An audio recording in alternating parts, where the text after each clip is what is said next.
Simple Guide for Behavior. Chapter 7.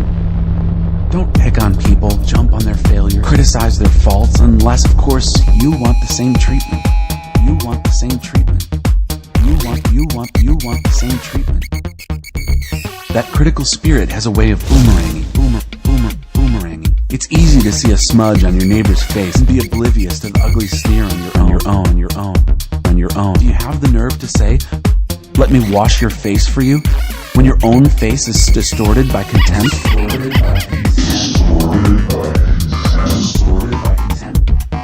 It's this whole traveling roadshow mentality all over again. Playing a holier-than-thou part, instead of just living your part. Wipe that ugly sneer off your own face. Wipe, and you might be fit to offer a washcloth to your neighbor.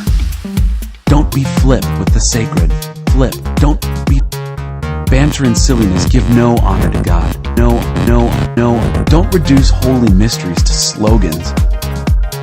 And trying to be relevant. You're only being cute and inviting sacrilege. Don't bargain with God. Don't bargain with God. Be direct. Ask for what you need. This isn't a cat and mouse, hide and seek. If your child asks for bread, do you trick him with sawdust? If he asks for fish, do you scare him with a live snake on his plate? As bad as you are, you wouldn't think of such a thing. You're at least decent to your own children, so don't you think the God who conceived you in love will be even better? Better? Here is a simple rule of thumb guide for behavior. Ask yourself what you want people to do for you. Then grab the initiative and do it for them.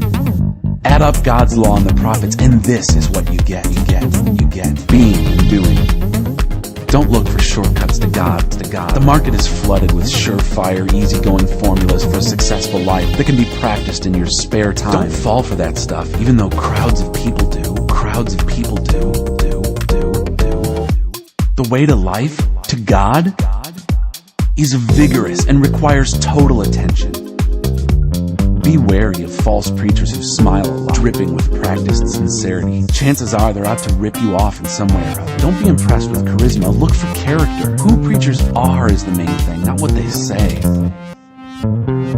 A genuine leader will never exploit your emotions or your pocketbook. These diseased trees with their bad apples are going to be chopped down and burned. Knowing the correct password, saying master, for instance, isn't going to get you anywhere with me.